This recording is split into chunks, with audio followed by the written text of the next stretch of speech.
Okay, so hello. I see there are joining many people.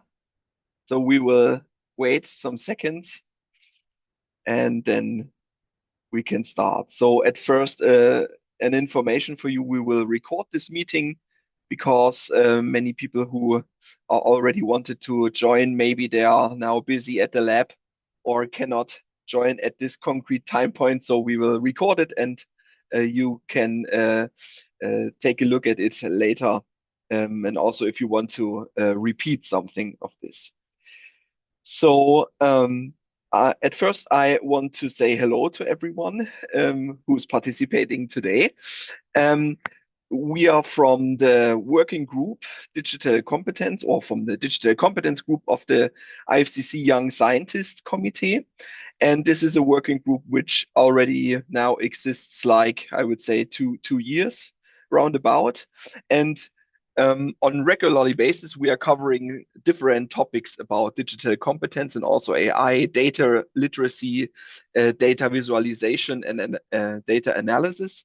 And we wanted to give more young scientists and interested people the possibility to join these meetings. So we made a lot of flyers and something like this and shared it on the different social media networks and also in our WhatsApp groups and so on. So I hope that we will reach many people who are interested in these topics.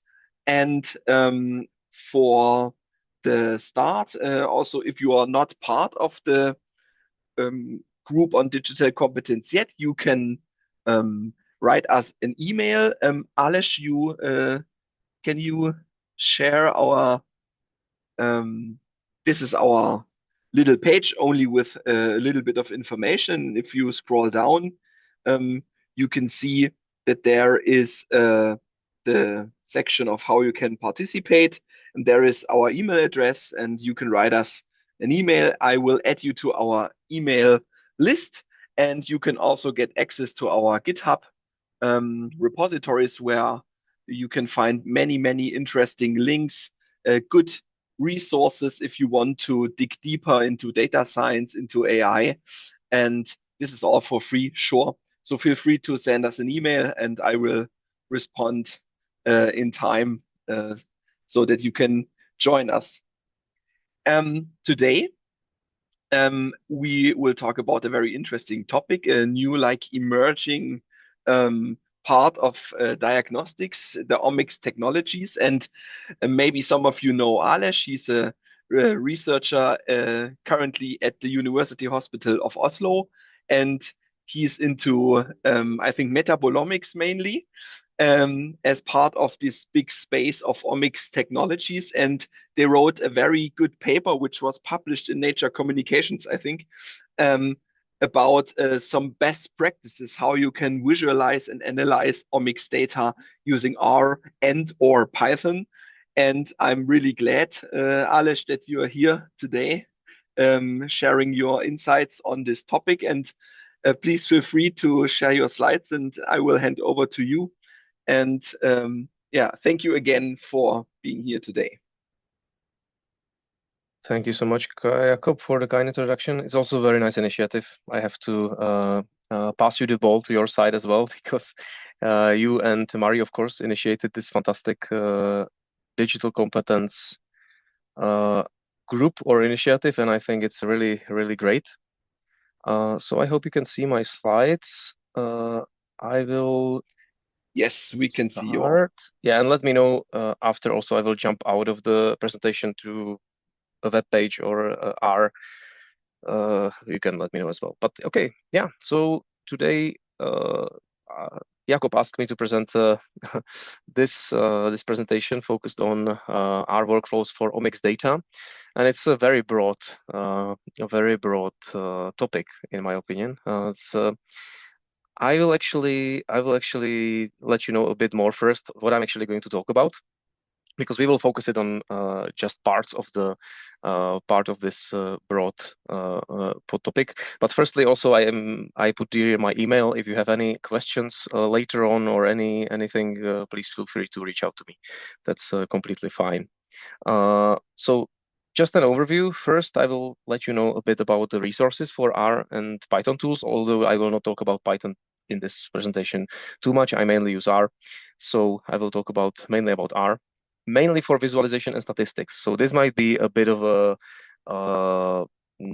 difference from the initial topic of the talk, because our workflows could mean, of course, how do we get from omics data, from the raw data to the pre-processed data and usable data for statistic and visualization. This is very broad, because also if we would focus on all the omics, this could take hours and probably a whole course. So I will narrow it down a bit. I will mainly show the R codes or R scripts for visualization and statistics, not the pre-processing and processing of data. I will tell you why as well later on.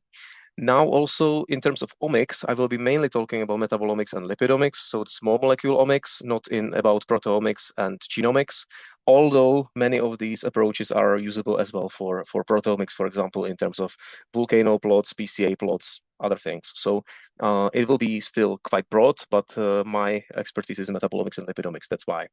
And of course, everything will be in context of laboratory medicine, because this is a digital competence group, but it's for laboratory medicine, hosted by the IFCC Task Force Young Scientists.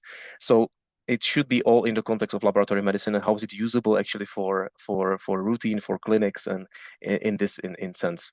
So I will also deliver a bit of how metabolomics and lipidomics is currently viewed from the perspective of laboratory medicine, and on and off, I will be jumping into R to show you how to visualize some things that we encounter this type of data and how to deal with it.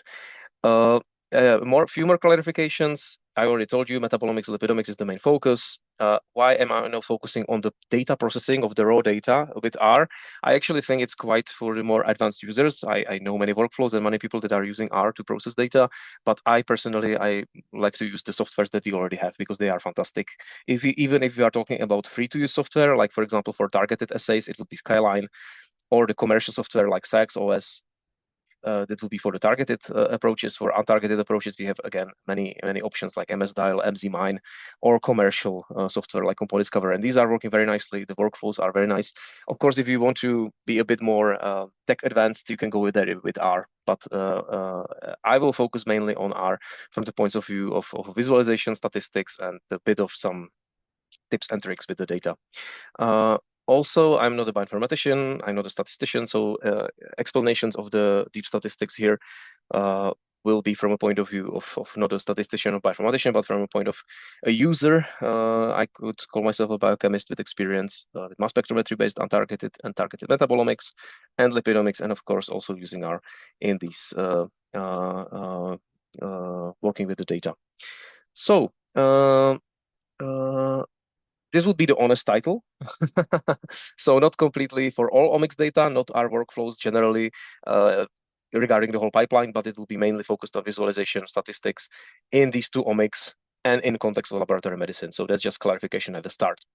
But as Jakob already mentioned, yes, we mainly my colleagues, of course, they are the moving force of this paper.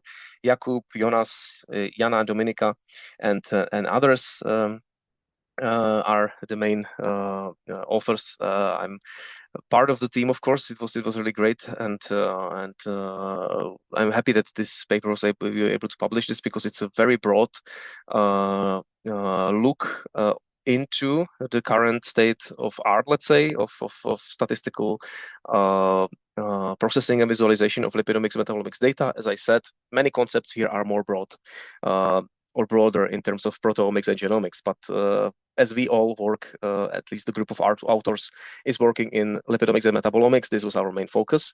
You can look into the paper, because I think sometimes to get into the data processing or data mining, or how we call it, field, you don't have to read tons of statistical books. You could, but this paper is something around 20 pages, and it gives you kind of a extracted and summarized view into the current approaches and how to use it.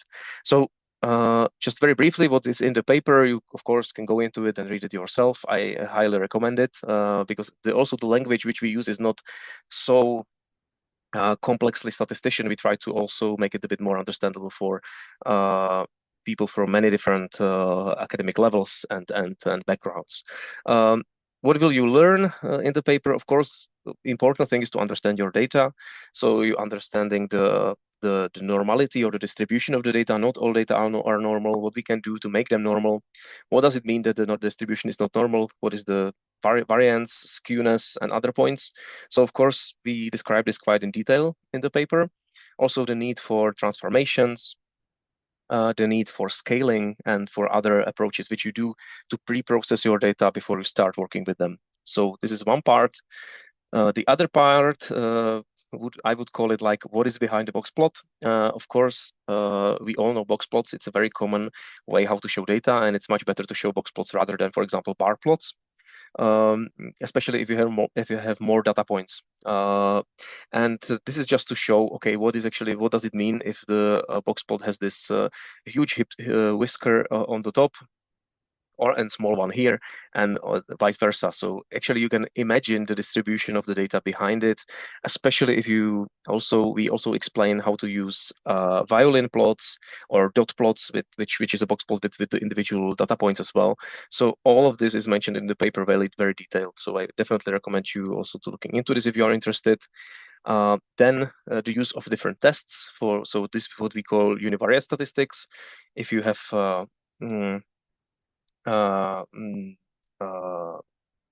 variant, it can be anything. It can be a variable, it can be glucose, it can be analyte, metabolite, it can be a protein level, one numeric value for your groups. And again, you should look, when you are comparing two groups, two sample tests between each other, you should definitely take into account the normality of the data and test if your data are normal or if they are skewed. Based on this, you should choose the correct test. So for the normal distribution, it would be a t-test. For an uneven distribution, it would be either the Welsh test or the Mann-Whitney U-test and others. So this is if you have two groups, right? If you have more groups than two, for example, you have patients and you have healthy controls, but you have also patients who took some novel drug or some different set of drugs, you have three groups. And when you have three groups, you shouldn't use two sample tests. You should use omnibus tests. So we also explained this a bit more. Again, there are rules that apply for these different statistical tests that you used. And I might be saying it a bit on a basic level, let's say, but as Jakob already said, this is a very educational initiative. We are very inclusive to all levels of education, to all levels of expertise. So reminding it is definitely not a bad thing, I think.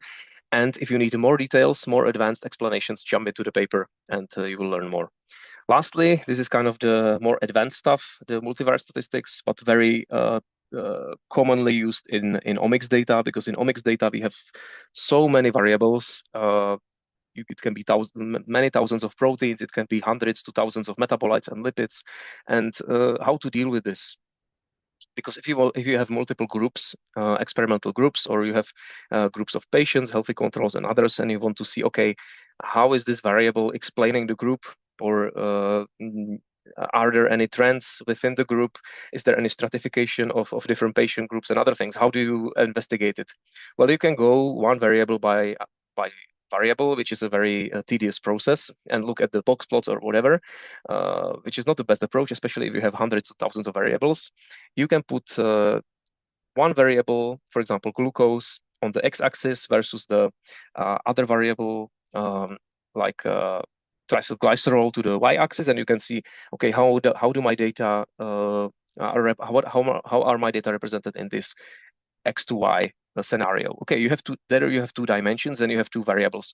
You have one more option to go to the z-axis as well, x, y, z, and you are in a three-dimensional space, and but still you are only covering three variables. Okay, what about the other 1,000 variables? Well, then you have to use the, we call it the dimension reduction methods, which is, for example, the PCA plot, the principal component analysis. Again, this is not a statistical lecture. I will not go into the details, but just to kind of explain why this is important to mention here, and how to combine variables that you have in your data set with linear combinations to create these principal components, which can explain the variability of the data. So as you see here, sorry, I will try to do the laser pointer as well.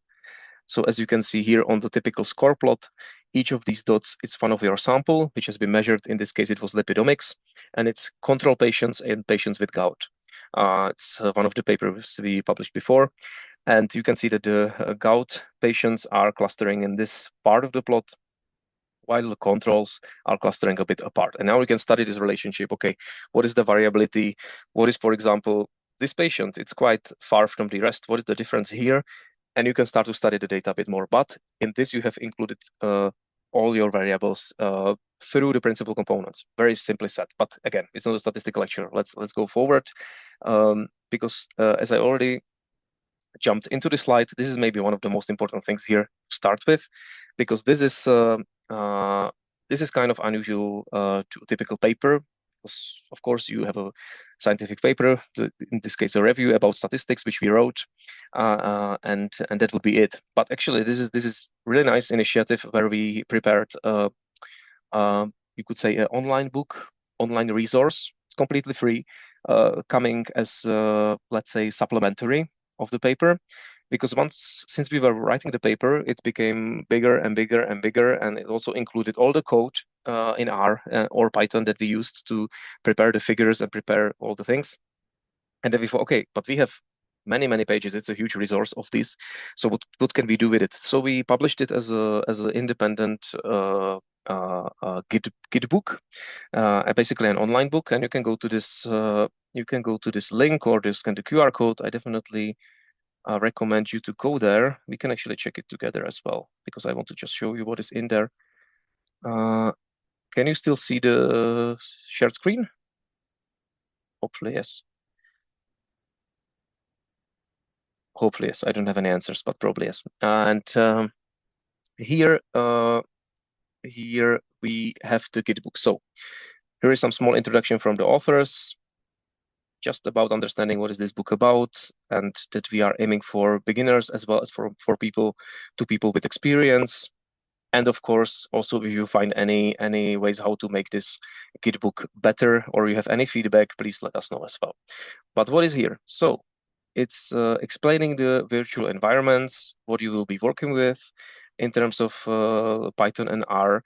It includes an introduction with R, so really going step by step how to install it, how to install RStudio, which is the graphical interface. I will show it a bit today as well.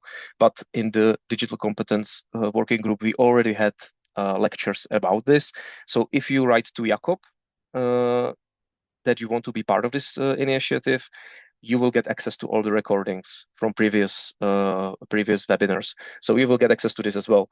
But if you want, here we also describe it as well. If you like to see videos a bit more, you can go to the videos, but here you can have it as a text. But it's actually really step by step.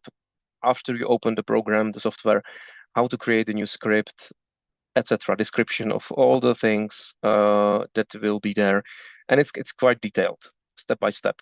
So please, if you want to start with R, I highly recommend you to go here. So it's not only how to open R, install it, and understand the software, but it's also we provide many example datasets.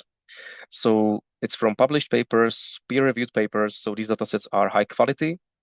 All of them here. Actually, here are two, but there are a bit more in the text itself. We provide some more as well, but these two are the main ones. Then there are some fundamentals about data structure, what are vectors, integers, other things. So many explanations. It's essentially a kind of a course into R, but we go really step by step. So once you reach this level, how to load data into R, what are the different formats, the pre-processing of data and other things, you will go more and more into the other things that could happen in metabolomics data, but also other omics data, which is the missing values and normalization approaches. So we have really covered the step by step. What would you need to have in mind is that we don't cover the pre-processing. So this could be also said it's kind of a pre-processing to normalize your data and transform it, but we don't go from the raw data that you get from your mass spectrometer or different instrument to here. That you have to do either through a commercial software or through a different approach. Some people use R as well, but it's a bit more advanced. Okay, so yeah, this is just going through it very quickly, but it's really including many chapters into statistic analysis and visualization of data in R. I will just very briefly, for example, also show principal component analysis. I told you this is one of the multivariate approaches that we use when we have a lot of variables and we want to make the data making a bit more sense and explain the variability of the data. Here again, here you have a data set. Here you can understand how to, okay, well, this is in Python. I wanted to show you in R as well, because this, at least to me, I can speak the language a bit better. Okay, many other approaches here, what you can use, and step-by-step code. So truly going step by step, which packages you need to have installed, how to install them, how to transform your data before you start with PCA plots, and many more. Actually, the PCA plot I will show you in this presentation as well, how to make it. But essentially, all the code I will use, I took from this website. So you can do the same, and you will have it recorded as well. But I just want to show, okay, so here you have already some visualizations. So using this workflow or this guide, you can reach this level of visualization.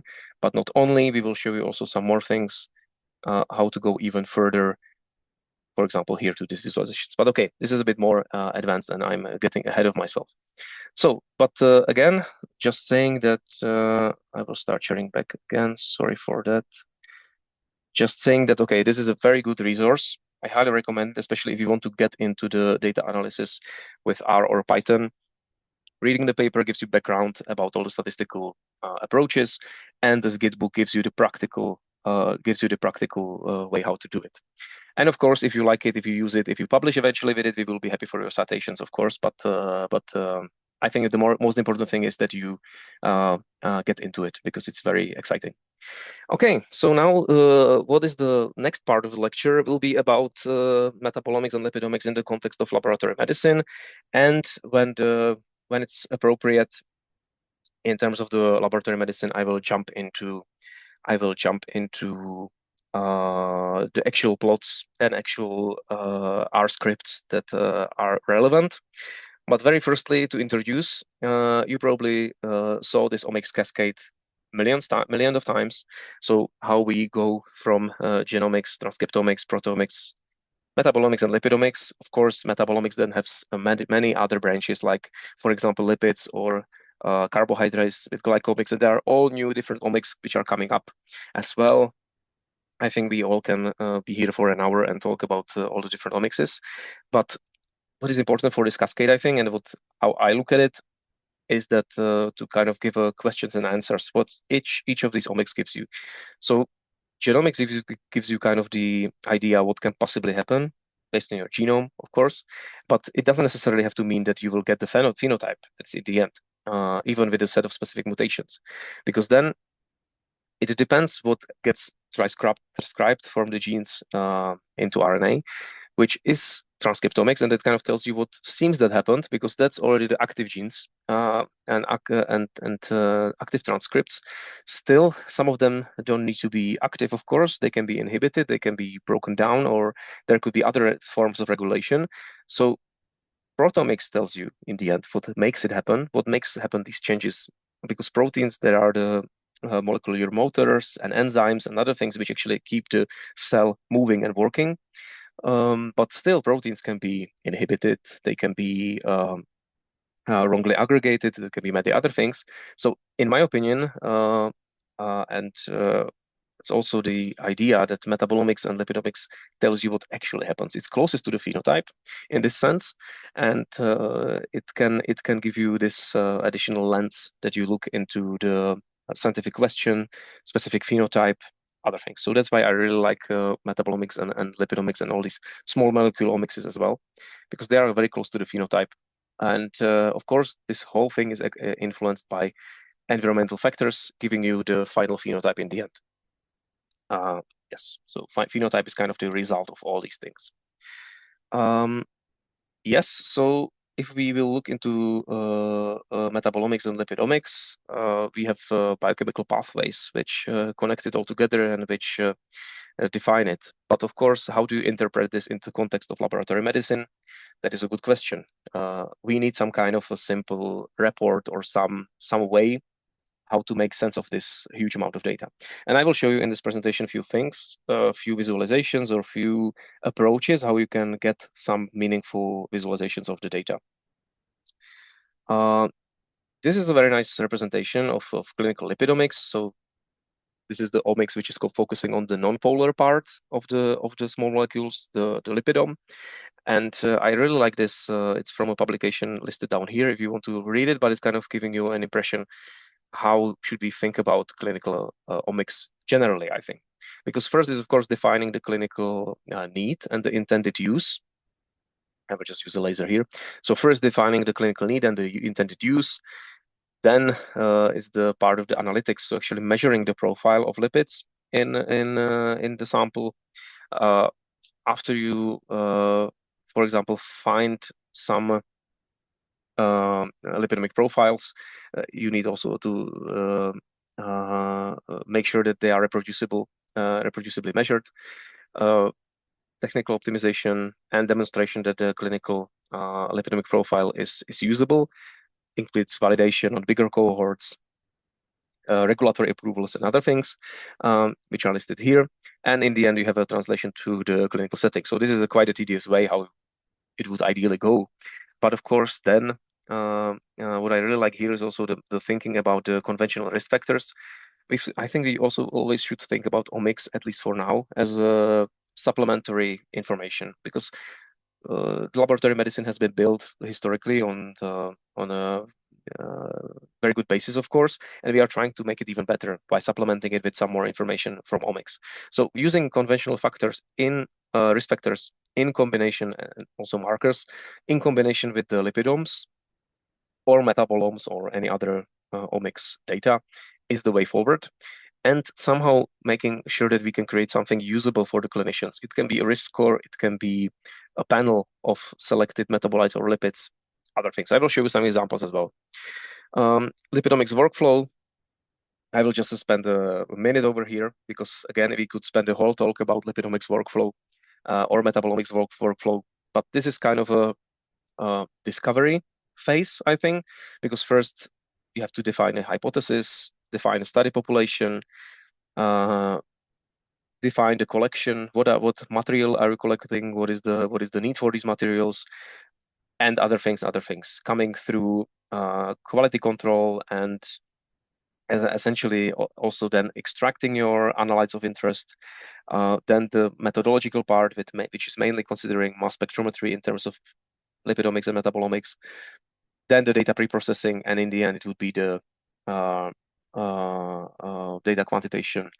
If you are using absolute quantitative or semi-quantitative or relative quantitation, and the visualization statistics at the end. This will be the typical kind of workflow, but it's kind of a discovery phase, right? In a clinical routine, you don't have time to do all this. You ideally work with already validated markers or panels or other things. So, but it's good to have it in mind that when you are designing experiments, metabolomics and lipidomics, this would be the idea to have.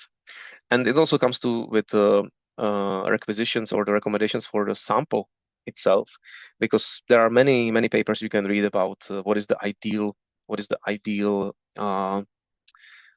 protocol for sample preparation for small molecule omicses, and it will be differing a bit.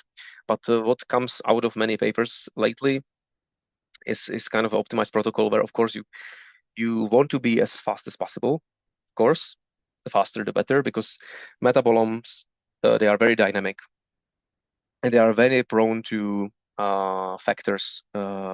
If you, for example, leave your sample at the benchtop in your lab, in a lab temperature, there will be oxidation, there will be photo dissociation, there will be many other things happening, photo oxidations, and evaporation, other things which can happen to your sample. And small molecules are also very prone to these changes. For example, polyunsaturated lipids, they will oxidize and react with other molecules and other things. So it's good to be quick after the collection It also doesn't matter which sample here we are talking about. Many of them are usable, not only EDTA and heparin plasma, but also serum in many cases. It also depends what is your target molecule or your target analyte. But if you are talking about the global metabolome and want to describe it, this is kind of an optimized protocol already. If you are able to centrifuge your samples less than 2 hours and your sample is staying at 4 degrees, that's absolutely perfect. And then the centrifugation as well, around 4 hours, collecting the plasma. Everything here, it's around 4 degrees Celsius. Sorry, maybe I said hours before. I meant 4 degrees Celsius. So everything should be ideally on ice or an ice bath or something, because this can really dramatically reduce any oxidations, any changes to your sample. Sometimes it's recommended to add antioxidants like BHT, but of course this depends. Are you interested in in analyze that could oxidize potentially or not? Sometimes it can be omitted as well. And of course, if you are planning to analyze your samples in few days or weeks or months, it's definitely better to freeze them down as soon as possible, up to -70 and -80. Okay, but this is a bit more into the broader scheme, and I know this is supposed to be about our workflows or our working in R, so I will get into it very quickly. Don't worry. Just simply to also explain the why omics is such an interesting or discipline lately, and why it's coming up more and more, is that we already understand many of the molecules in the body, and we use them as markers, right? But for example, for lipids in human plasma, we already know many of them. If we go to the highest concentration, that would be free fatty acids, total cholesterol, triglycerides. If we go to the micromolar range, that would be bile acids. And if we go even lower to the nanomolar and picomolar, we can talk about, for example, hormones or signaling lipids. So these we already kind of know. But under this, there is much more, which currently is known. And that would be the lipidomics point of view, especially the mass spectrometry-based lipidomics point of view. And you can see that in the simple sample, as a human plasma is, you can actually find much more information. So we can find many, up to 20 and more, up to more than 20 lipid classes. Each of these lipid classes will have multiple lipid species in them. So for example, cholesterol esters, you can measure them as a total cholesterol, for example, or sorry, there will be cholesterol like one representative, but you can also see cholesterol esters as the esterified fatty acids to the cholesterol, and you can see as a sum, it could be one variable, but under this one variable, you can have up to 20 different molecules, or maybe more. The same story, or even to more extent, is triglycerides, where you have a sum of the total triacylglycerols or triglycerides, but actually under this total number or summary value, you have 2, 3, 400s of individual lipids, which we can measure currently. So just a bit more about, like, okay, there is much more we can see in plasma than just this top part. Currently, it's something between hundreds to thousands of lipids. What is analytically possible, I think it's about 1,000 to 2,000. It depends. It depends what you can quantify, what you can just detect, and with the development of instrumentation, we are moving to even larger numbers. I can skip this because I can see that we will talk about different things as well, but this is about how we deal with this complexity, how we separate lipids. I can talk about it a bit more because I had prepared one thing, and that's actually also including R, and we can look into it. But as I'm thinking about it right now, I think it might be a bit better to skip it for now. I can show it also later. But this is one very useful tool in R, which I use to check for lipid patterns, retention times, because as you can, for example, see these different classes of lipids elute from the analytical column by a very specific order, and you can use this order to visualize the elution curves of the lipids and etc. But this might be a bit more technical. So I will skip it for now, but I can come back to it. It will be much more interesting for you to show you how to create volcano plots and PCA plots in R, and I know that. But I wanted to give you a bit of a broad introduction to the lipidomics and metabolomics as well. because it's a necessary part when we are talking about omics generally. This is just to describe that, okay, lipids are so complex and we have so many of them because of the structure and because we can describe lipids by their number of carbons, number of double bonds, and we can also go up to the level to know their full structure, including the double bond position and stereochemistry. That's why it's so complex, and that's why we have so many of them, because we can really describe them on many different levels. The lipids, for example, when we talk about lipidomics, they are connected to many diseases, and if you work in laboratory medicine, you know this, of course. But if you want to learn a bit more about it, there are some nice reviews on this topic, how lipids are connected to aging, obesity, cardiovascular diseases, cancer, neurological and liver disorders, and many more, and how we can utilize some of these lipids into being markers or for diagnosis, prognosis, stratification, and more. So I will again not spend too much time on this, but to show you one practical example, and I promise we will get into the volcano plot very fast. It's ceramides, which is a kind of very interesting class of lipids, because it seems to be connected to many different diseases and pathological processes, as you can see here. Not only to liver, but also heart and vasculature and cardiovascular disease, which will be one of the main topic I will be talking about, but also spanning to cancer and others. So it seems there is a certain homeostasis of ceramides, which can be disrupted, especially when there is a ceramide accumulation, which can lead into, let's say, metabolic reprogramming, which can lead up to programmed self-death or fibrotic signaling. So that's why it seems that ceramides are molecules which will have quite a lot of potential. And I will show you one example of ceramides in cardiovascular disease. It has been shown that this is one of the first papers that actually shown it, where they focused on people with cardiovascular risk, as well as coronary artery disease and other diseases connected to the cardiovascular problems. And what they found when they took two populations of patients, they found that ceramides are associated with significant coronary artery disease outcome. So they were proposed to be new risk factors or new markers, which could actually tell you which patient group will get into, which would increase the mortality and other things.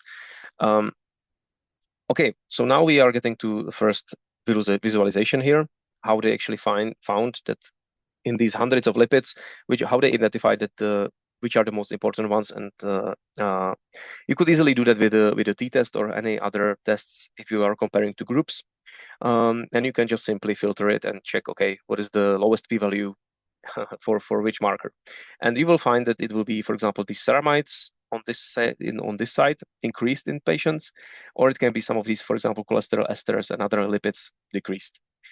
Which would be nice, but it's quite tedious. You have to do that in Excel or in some statistical program. And also, you might not notice that there is some sort of trend, because here, if you use this visualization, it's called a volcano plot, where you put on the y-axis, you put p-value of your statistical test, and on the x-axis, you put the difference. It can be a fold change, it can be percentage difference, it can be, you can construct it of means, medians, or any other things, but essentially it's usually a ratio between medians, for example, a fold change. And you also use a logarithmical scale to have it even on both sides. And then very nicely, what is important here is to look at this part of the plot and this part of the plot, right? So because here are the variables which have the lowest p-value, which you can see here. This is the reversed axis, or you can use a minus logarithm axis as well. That's also very typical. So they have the lowest p-value, the highest significance between the two groups, and you can also see that here they are the mostly differentiating. So this is your part of the interest. And you can see that in this particular study, they found, okay, one ceramide This is a lactosyl-ceramide, but still part of the ceramide family. Another. So they found a systematic thread, and that's why these plots are very useful for metabolomics and lipidomics and many others. You will see the papers very often. And finally, to not just be talking, but actually showing you some code, we can do the volcano plot in R. So, yes, I will check. I can actually show you first, maybe just this. So, when we will be working in R, I will be showing you RStudio. Again, if you want to be, okay, I will update very soon, I promise. If you want to be working in RStudio, already, as I said, if you will join the Digital Competence group, Jakob will give you access to all the recordings from previous webinars where we also discussed RStudio. What is it about? But essentially, as the viewers are probably a very large difference of expertise, I will also go through it very, very briefly. So here in this part, I don't have a laser pointer anymore, but you can see probably in this part, it will be your script, your code. In this part below, you will see what is happening when you are using that code. On this right part here, it's called environment, and that's actually saving your data tables, your definitions of factors and other things that you define, and is also can use it to withdraw this information back. So it's very useful. Then in the end here you have the last part where you can find your files, in which directory are you working in, the plots that are generated, different packages that you will need to work with the data, and some other things. But I will open the volcano plot script. So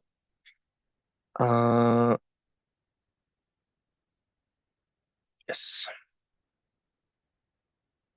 it's very slow today. It's not a good sign. Maybe because I will update soon. Okay. So here you can see our code. It's quite long, but it's also described. So that's why it's so long. You can see that if there is this hashtag, that means that we are describing the code. This is not a part of the code that will be used for anything. This is I directly took this from the website I showed you before. So from our guideline or guide website.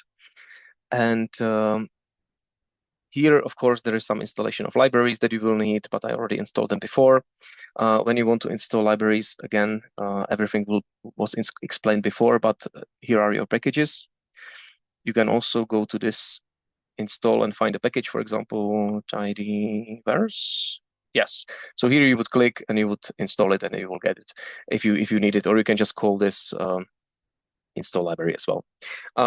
So these libraries, to activate them, I will just execute this line of code. I can do this either through clicking run or just holding Control and Enter. So now we can see that down here, all the libraries have been loaded. You can see that there are some conflicts and some red text, which is usually not the best to see, but here it's only telling me that some of these packages were built under different versions, and let's hope that everything will work anyway, okay?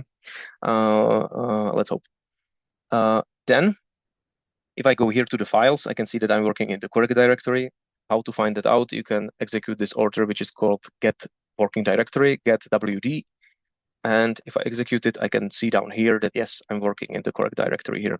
If not, I can also set it up manually through this command set working directory, or I can just go to the folder that I need to use and I just click set as working directory. Okay, so here I have one data table. It's the data table that has been already, which is available at the website. So here you can see just how it looks. Yes. So this one, yeah, it's quite a long table. Here you have your lipids, your variables. It can be any variable, but here we have lipids because it's a lipidomics data set. Here is the name of the different samples, and here it's the labels. So N would be normal or no tumor, because this is a pancreatic cancer data set. Then we have also the label T, which is a tumor or patient with cancer, and sometimes somewhere in between is also PAN, which is pancreatitis. But this could be your table, for example. You can use your own table, but you can also use this this one. So if we load this table through this command read XLSX, which is the library read XL, you can also read CSV, but to make things easier, we can read it as well here. Okay, so I executed this order, and you can see that now we have this in our environment. We can see the data here. Here is the table. Very nicely, you can see that the table is the same. But what is one thing that you need to or should think about is that we need the data in a long format. So here we will use this short part of code to execute the data into the long format. We will also delete in this code the pancreatitis group, because we will be doing a volcano plot, which is combining only two groups. Now we can see that we have a long format of data. Again, I can click on it and check, okay, how does the table look like? And it's a table which has over 26,000 rows now. And this is the long format of the data required by many of the other packages and parts of the code we will use. Okay, then we will calculate the p-values by using a Welsh test. Again, I will just use this whole, click Control, and it will be calculated. Here you can see it appeared. So here is our result of the test. And you can be also asking me, okay, but here I can see you have a t-test labeled here. Okay, I can click into it actually and press F1. If I press F1, I get all the information about this function of the code I have here. So I can go to this part and check what are the different descriptors, what I can change here, what are the because you can also change many of these variables to give you different tests. For example, here you can make this test a paired one if you just add this paired true, for example, to your argument. And by, for example, saying that the variance is not equal, which means that it's false here, that means that it will be a Welsh test, not a t-test. If I would change it to true, it will be a t-test. Then, of course, there are some other lines of code which are not so important, or they are important, but I will not go into details, because here is the calculation of mean concentrations, the calculation of mean concentrations for the controls and for the patients with tumors. I will just go through it very quickly. But if you go to the website, which I showed you before, our Git book, you will learn all of it there as well in a more detail that I'm showing here. Yes, also the fold changes. We will just store them in the initial table. Here, we will compute the log2 of the fold change. And don't worry, we are getting into the volcano plot. I can just check. Yes. So one library was missing here, and it's up here. And the library is called Enhanced Volcano, which we need to load as well. And now we are ready to make our volcano plot. So here we can actually select this. You can see that this is called Enhanced Volcano, coming from the library, and here it's defined. So, okay, it will use the Welsh test. That's the table which is including all the information. And you can also see here what will be taken into as the input data. And after I click this, I should receive a volcano plot. Yes, this was a success. That's nice. So here you can see that we have a volcano plot here. Again, we have a fold change at the x-axis and FDR corrected p-value. FDR, that means false discovery rate. That was one of the arguments which we listed up there as a Benjamin Hochberg correction, which is automatic, which is very nice. But again, you can still change many things in the volcano plot. For example, you can change the namings, the titles of the axis, which I'm doing here. So I can change it here by this part of the code. And now we have a bit more understandable labels here, which are correct. And at the end, I also added Yes. What is very important to add the cutoff values. So we will use these two lines of the code called P cutoff and F cutoff. So we will just add this into the initial. It's actually the same as here, but you just add more information into it so you can go step by step. If I execute this part of the code, it will give me cutoff values, and lipids that are outside of these cutoff values will get labeled as well. But you can change many things here. You can change the colors, you can change the sizes of here, and many other things. Again, if I want to learn more, I go here, I press F1, and I learn more about this package or this library. So it's enhanced volcano for publication-ready volcano plots, coloring, labeling, and more. And you can see all the details here, what you can change, explanation of all the different variables you can change here to make your volcano plot very nice. So this would be one thing. And I know we are almost running out of time, but I think I will show you just the most interesting things. There was the cutoff line, so I also can change the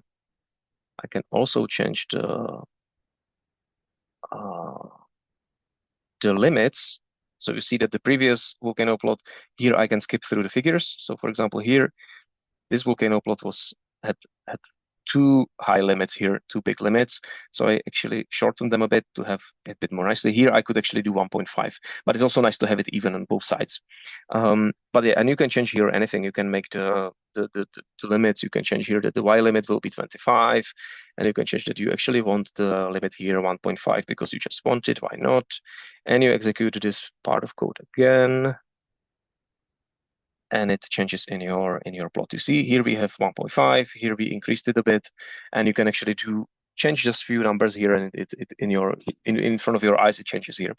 Okay, so you have a nice volcano plot here, but what to do with it? You can copy the image from here, or you can go to export and export the image here. It's probably the most easiest thing as PDF or image. Or there are also some parts of code which you can use to print it or use it in a publication-ready style. Okay, but since we are kind of moving into the time, I will actually move into the next part. So this is how we can do a volcano plot. It's quite simple if you follow the recommendations on the website or the list. I will not save this at all. I will jump back to the presentation and just very quickly go through the next parts, because I will just tell a bit more about because we talked about the ceramides in the cardiovascular disease. I will just go very quickly. There are many new studies that are coming up, and in the context of lipidomics, this is quite a success story, because now there are tests, certified tests that are used at, for example, Mayo Clinic and other laboratories which are using ceramides as a predictive markers. If you want to learn more, definitely do so. I will partially skip it, of course, because we are tight on time, but you can definitely check it out. It's quite an easy score, as I told you before, to create a score system. It's what you essentially want. Yes. So what you essentially want is quite some simple risk group scoring system to be more easy to read for clinicians and for others. So this is what CertScore is kind of achieving with a panel of 4 ceramides and the ratios and the scoring system in this sense. It's also very good in describing the populations as risk, better than some conventional markers. Again, I'm leaving it here for interested people.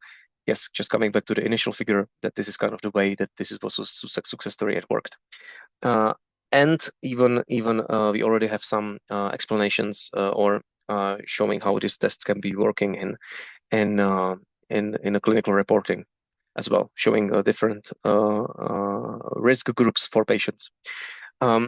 I will also very briefly touch upon one study we did. It's a heart failure protocol, heart failure study, which we did in Czech Republic back in my previous lab. But why am I showing it here? It's to show the nice results of PCA plots, so multivariate statistics. And Yes, this is what you would essentially get, as I already talked to you before, when you have multiple variables and you want to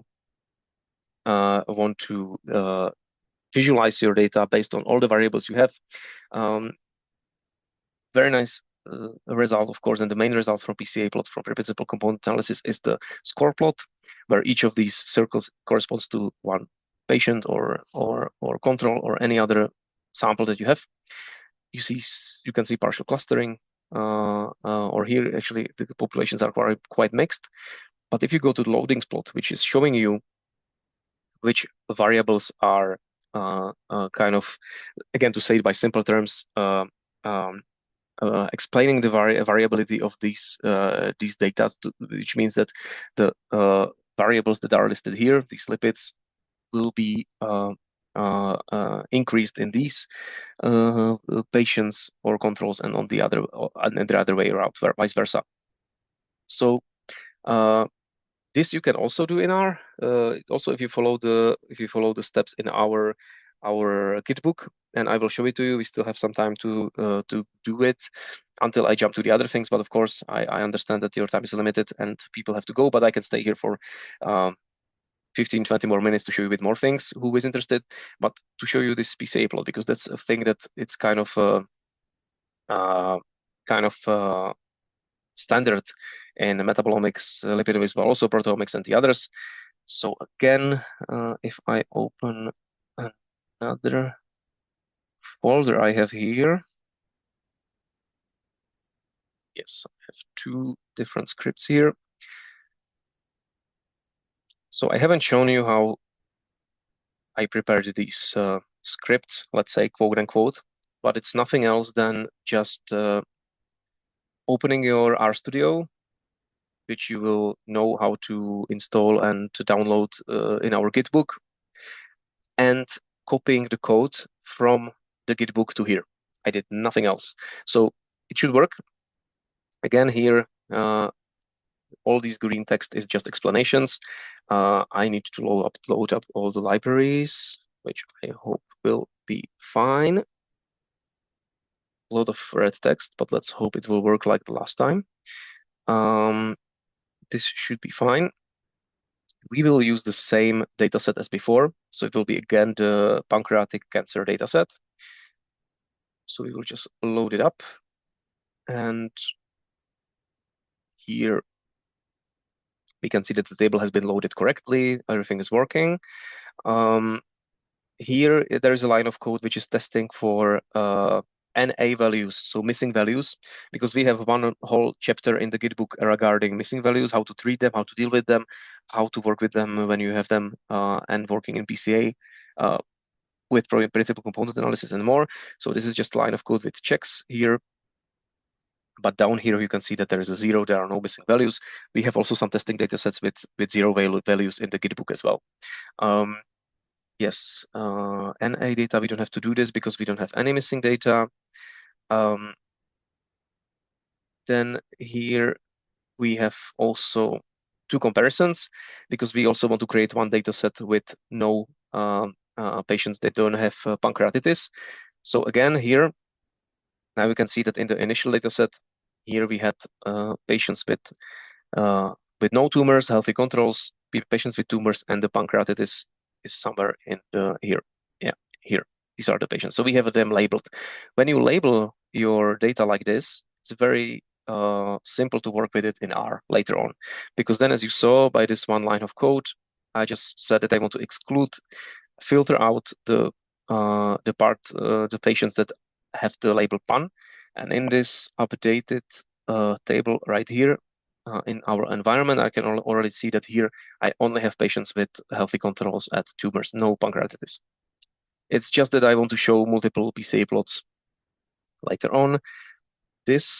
Sorry, I skipped. This part of the code is just to show the functions.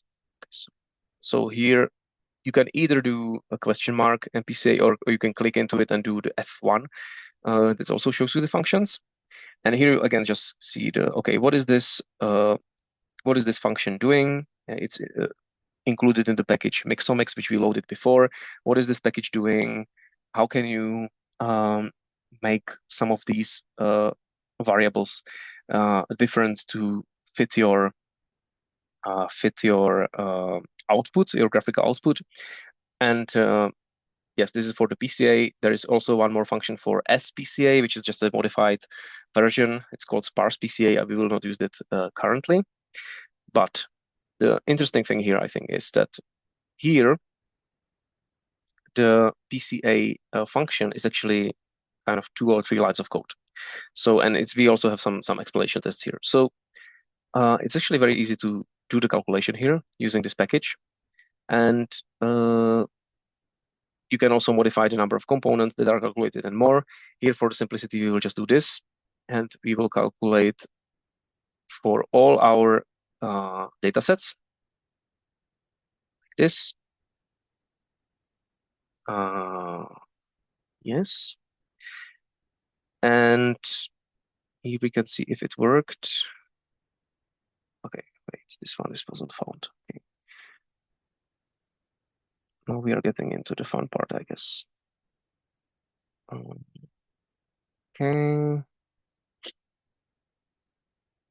Okay, I'm not sure if we executed this part of the code then. I have to just check if we did all this. Yes, now it will work. Okay, I forgot to use that first part of the code, but now it should work quite nicely. So now we go step by step and we calculate all the PCA statistical analysis for all the different groups that we defined here. And here we can view the results, which will be numeric. So first we can check how does the initial input table look like here after transformation. Then we can actually load up the loadings metrics. Again, if you want to go into the details, this is not into the statistics too much, but you can actually view all the parts that we have calculated. But to visualize the PCA plot and to get the nice PCA plot, which I showed before, you actually execute this part of the code, and you get a nice result like this. So okay, you can actually see the PCA plot here of the different groups, controls, pancreatitis, and tumors. You can also define the colors here. You can combine different components. So here you can see that we are combining component 2 and component 3, but we can also change it. Component is essentially a combination of your variables. Again, not going into the statistics too much, but just to show you how simple it is to change a few things here and have a different plot. For example, like this.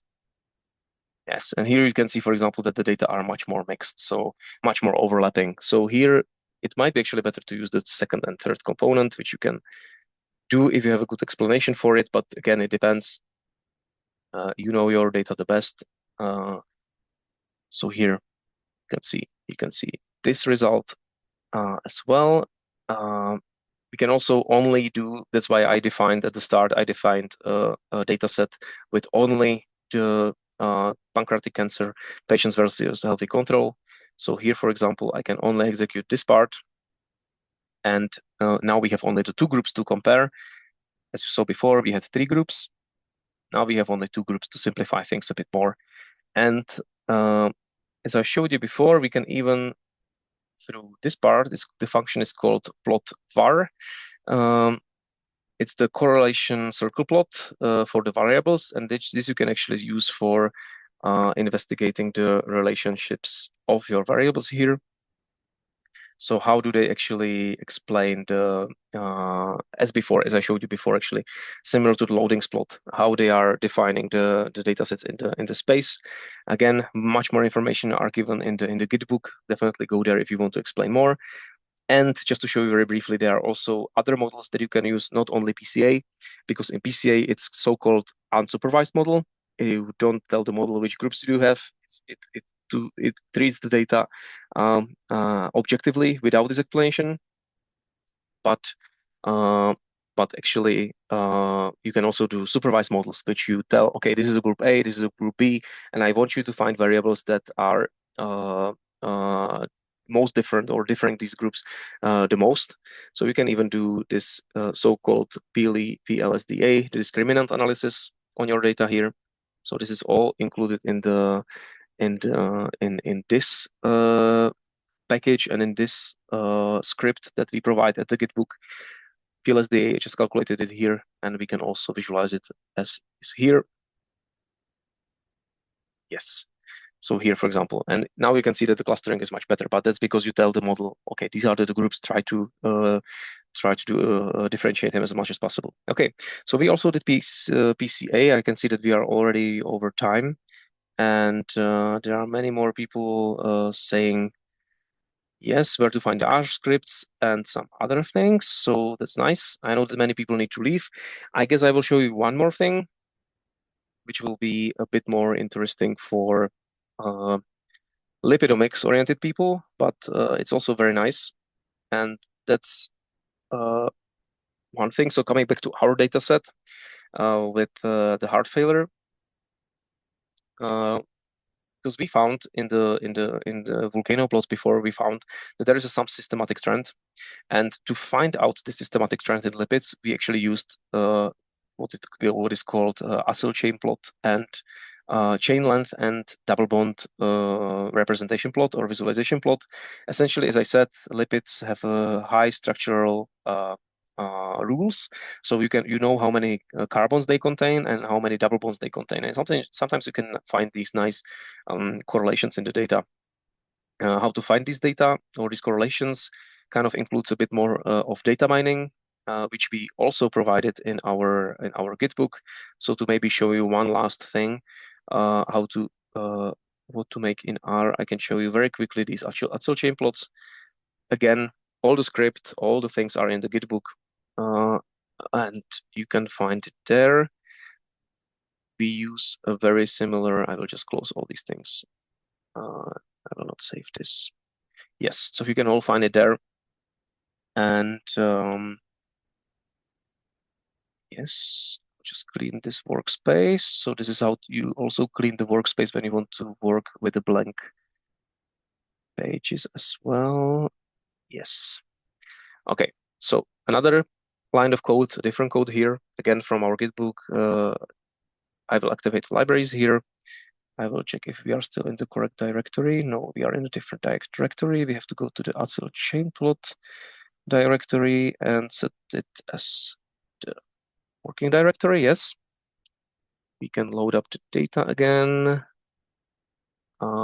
This we don't have to do. This is just checking the column types, but changing the labels into factors. This is just a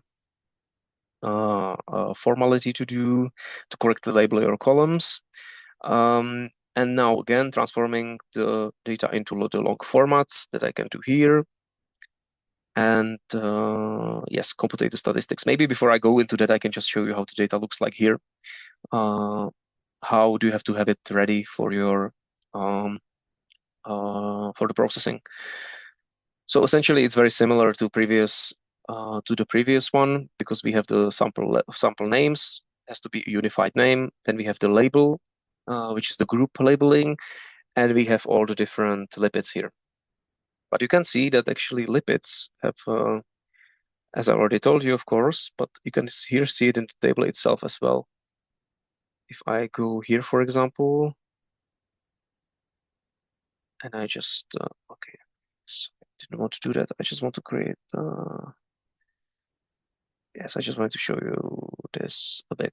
So as you can see, the names, so the names of lipids are highly structural. So here, for example, you have acylcarnitines, and you have acylcarnitines with 10 carbons and 0 double bonds, with 10 carbons and 1 double bond, etc., etc., etc.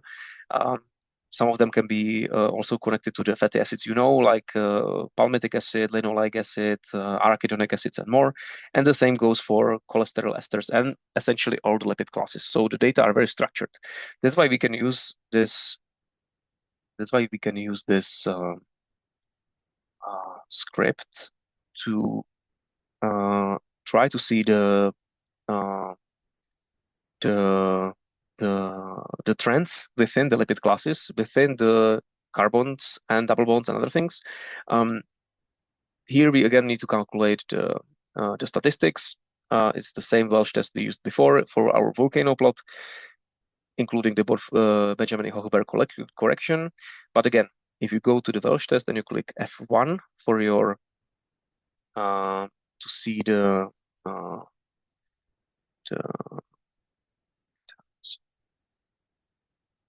why is it not still showing? Did I load all the data? I think so.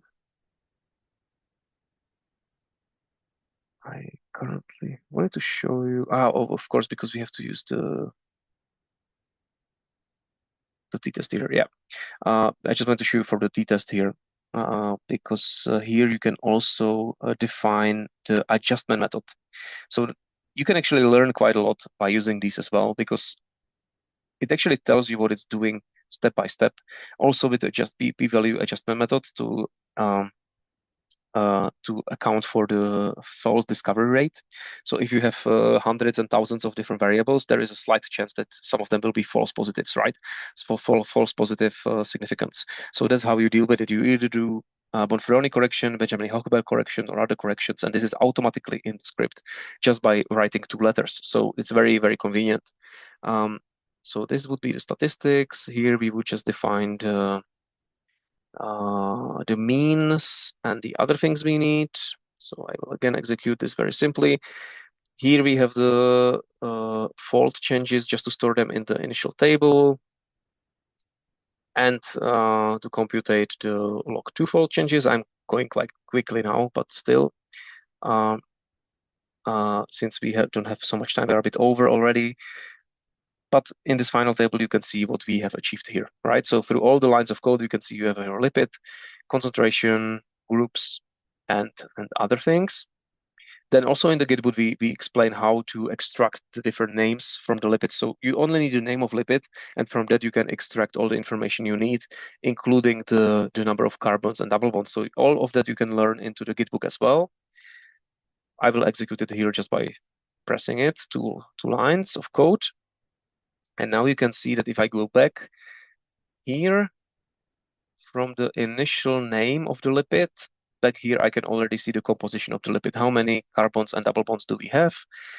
Here I can go to split these 2 columns by the okay, now I don't know, it's not a semicolon, it's the other, it's the column generally, right? So we split it by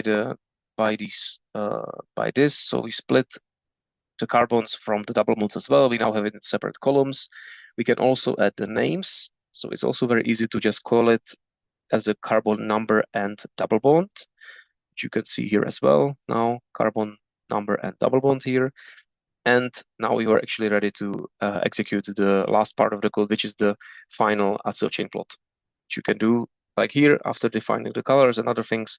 Here in the green text, you have also always a description. What are you doing by different lines and what happens if you change some of it. And in the Gitbook, you have also very detailed explanation how you can modify or how you can adjust it to yourself, to your preference. But here I'm just showing the kind of a more default versions. And after defining this or executing this last part of the code, we should be able to see the plot. Yes, here you can see that we have created something similar that I had in the presentation here, but for all the lipid classes. So it even gives you a bit more. If I zoom into it, I can check how the plot actually looks like.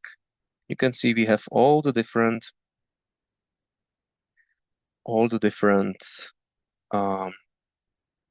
lipid classes here in the different boxes. On the y-axis, we have the number of double bonds. On the x-axis, we have the number of commas. You can even switch it around if you want. You can do anything because it's very flexible. Then with the code, you can just assign the y and x to be a different to the different axes, and you can just switch it.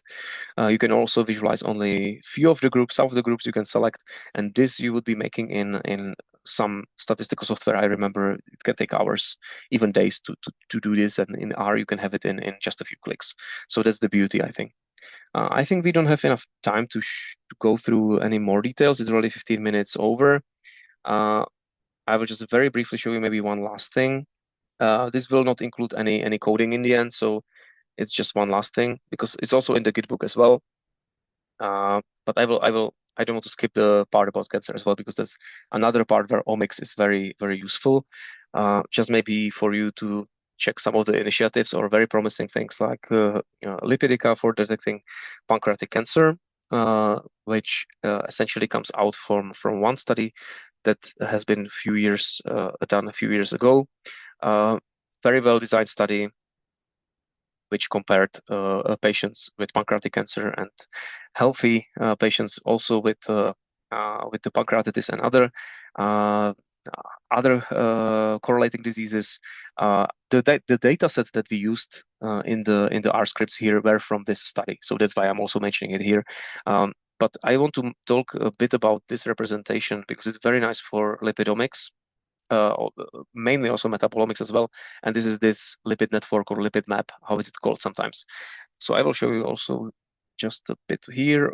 This is back in the also screening application for a screening program using the lipidomics approach for pancreatic cancer. This is just to tell you, yes, this is kind of very promising here as well. But jumping back here. So this is a very nice representation and how to show metabolomics and lipidomics data as well. Bring a bit more of a structure into the data or a bit more system. So it depends how you construct these. If you choose the biochemistry as your definer, if you choose your chemistry of the molecules or other, how do you group them together? But for the metabolomics here, this is already a published paper before. For metabolomics here, here we compared tumor tissue and normal healthy tissue of lung cancer patients.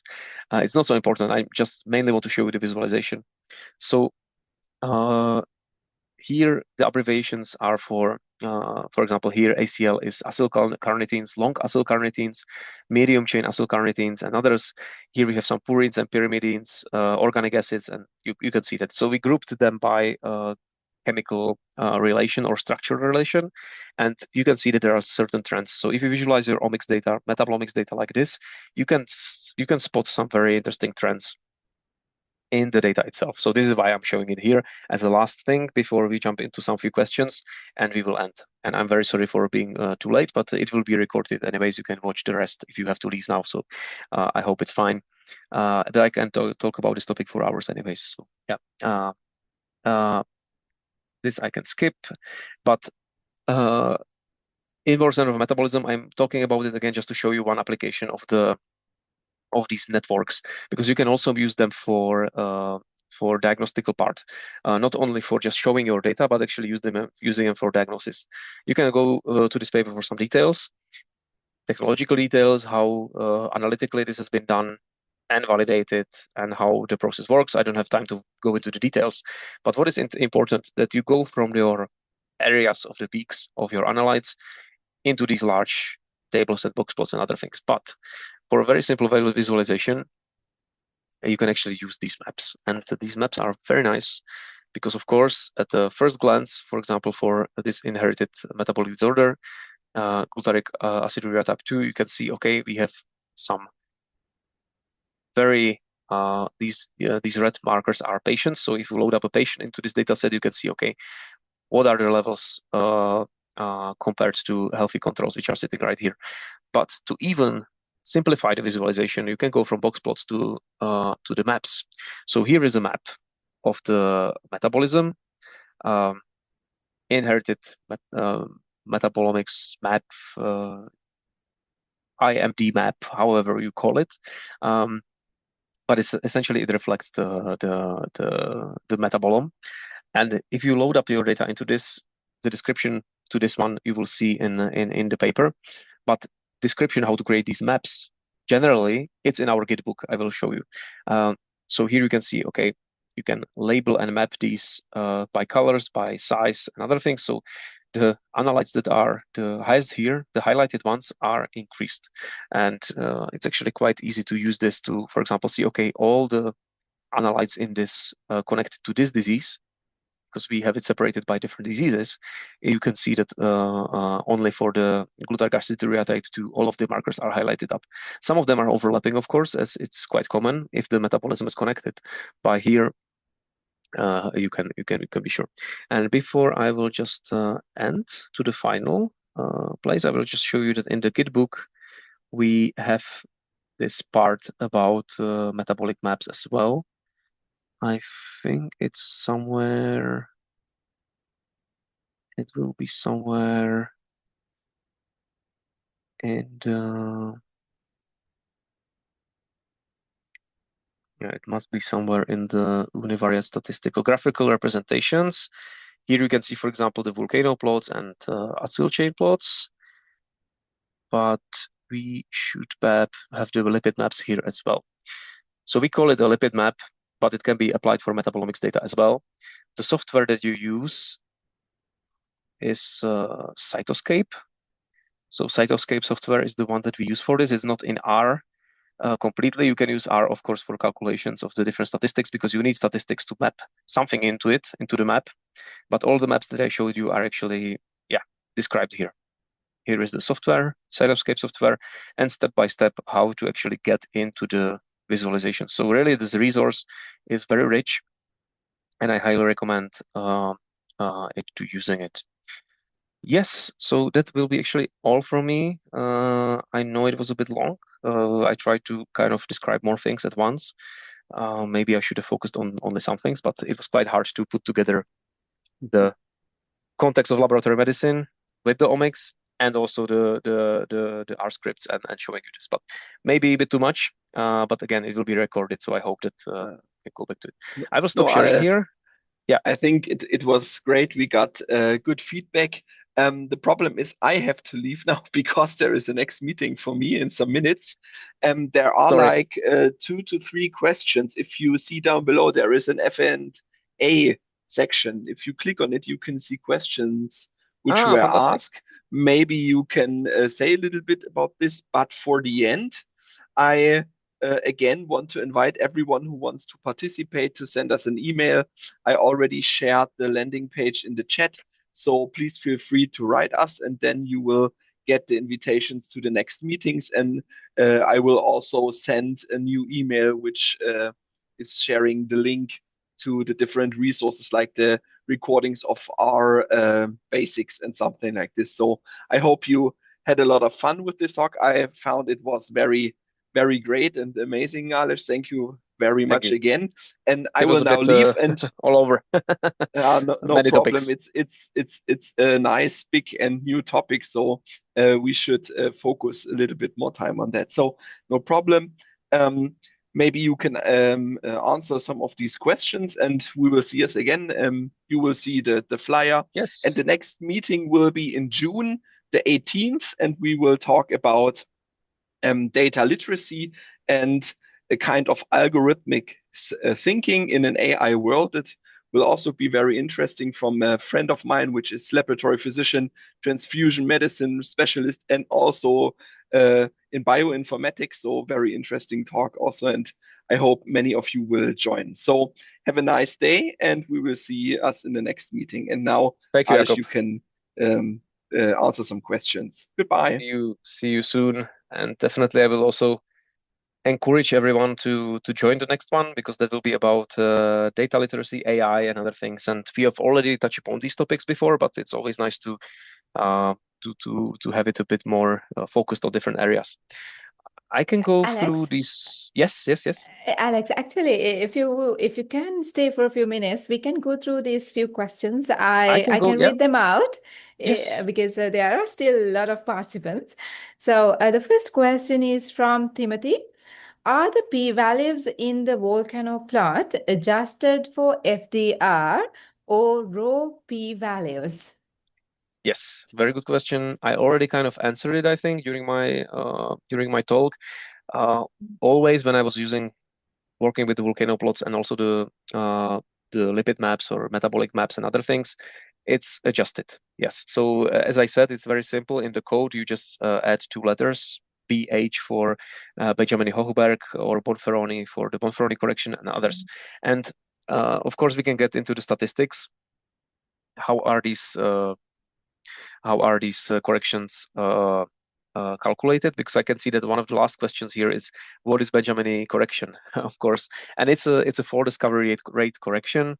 As I already said, if you have only 5-10 variables, there is quite a low chance that some of them will be false positive if you find significant result. But the just by simple statistics, the certainty, the probability, that's it, by the probability of just testing more and more and more and more variables, which happens in omics. Generally, you have hundreds to thousands of different variables. There is just statistically a chance that some of them will be false discovery, and you want to avoid it. So that's why you don't just use 0.05 for your p-value threshold, but you need to lower it a bit down. So you have to be a bit more strict what you count as a significant or not. So that's why we use Benjamin-Hochberg correction, which is a bit more, let's say, realistic. Because, for example, the Bonferroni correction, that's quite strict. Bonferroni correction takes the p-value threshold, which is 0.05, and divides it by all variables. So imagine that you have 1,000 proteins or 1,000 lipids, and you divide your p-value by 1,000, it moves a lot. So then, for example, many of your findings would not be significant anymore, and it's kind of a very strict correction. So sometimes we use Benjamin-Hochberg instead, and then the statistical calculation is a bit more advanced, how to do it, but in the code it's already implemented, so you don't have to worry about it. And you can test many other of them. And I also encourage you to visualize your data in the volcano plot or others without any correction and with correction, and compare these two volcano plots. I didn't do it in the talk. Maybe I should have. It's very nice comparison, because sometimes you can see, oh, I found 20 different metabolites which are significant. And then you do the correction, and you only three of them are actually significant after corrections. And that's also nice to just understand your own data as well, which is the most important thing, I think. Yeah. Oh, I think you answered the next question as well. There's one. The last question you are answered. Yes. There's one volcano plot is the same as funnel plot. Funnel plot, yeah, it's actually very interesting, because somewhere I heard about funnel plots, but I've never used them. And now I just Googled it to know how it looks like, and it looks a bit similar, but it's I think it's showing a bit of a different thing. There is log ratio, and then there is standard error. So I think it's a bit of a different thing, actually. But maybe I'm just don't use this visualization. I will look into it. But essentially, what you show in the volcano plot, why is it called volcano? Because in ideal case, it should look like a erupting volcano, which is showing a lot of, I don't know, parts of stones and stuff flying into the air. Because whichever variables you find into the upper corners of the plot are the significant ones. So that's how it ideally should look like. But yes, I'm sorry about funnel plots. I don't know, but I don't think it's the same thing just by looking at some examples I Googled. Yeah. Thanks, Alex. I think we have answered all the questions in the Q&A. Yeah. And there aren't any questions in the chat. I think there is one. Just like, where do you recommend this one last time, right? From Jakob has answered. It's in the chat. At least I received. It's called where do you recommend for a novice to get started with such plots like the cytoscape plots? Yeah. So actually, if you want to start with them, again, I said it multiple times, but we describe it in our GitHub Gitbook from start to end. So it's really telling you how to make these plots. It's not so hard. It's a bit more graphical. It's less coding. I think you can also code there a bit, but it's quite easy to use without it. So again, probably our Gitbook would be the way, because of course you can use tutorials from Cytoscape. They will probably work very nicely, but we kind of specialize it for metabolomics and omics-data. Yeah.